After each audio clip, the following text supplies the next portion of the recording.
Hello tout le monde! Bienvenue dans ce nouveau concept One More Story. Je vais raconter pour chaque épisode une petite anecdote d'horreur, souvent. Parfois il y aura plutôt des trucs drôles, etc. Et en fonction de ce que vous préférez, je m'adapterai. Bien sûr, ces anecdotes ne sont pas les miennes, je les ai trouvées sur Reddit. Bonjour ou bonsoir. Cette histoire a été racontée par notre mère et elle s'est passée il y a à peu près 8 ans dans notre ancienne maison.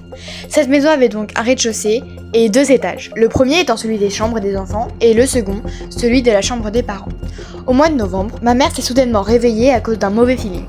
Elle regarde les escaliers et voit une fillette aux longs cheveux sombres d'environ 7-8 ans. Évidemment, ça ressemblait exactement à ma propre apparence. Donc elle dit « Prénom, va te coucher !» Sauf que la silhouette n'a pas bougé. Alors elle a répété « Prénom, descends et va dormir !» Au bout d'un moment, elle s'agace ou s'inquiète, je ne sais pas.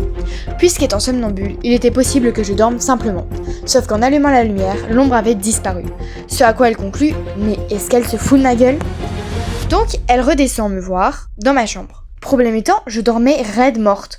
C'était absolument impossible que je me sois levée et rendormie si vite.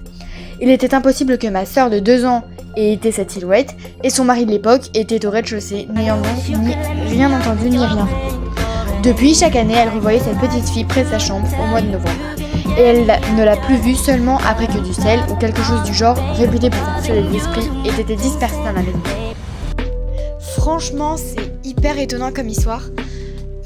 C'est peut-être des hallucinations, une maladie quelconque, enfin pas quelconque du tout, mais ou une maladie.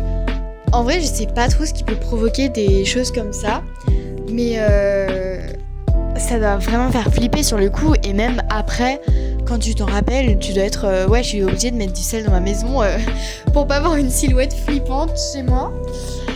Voilà.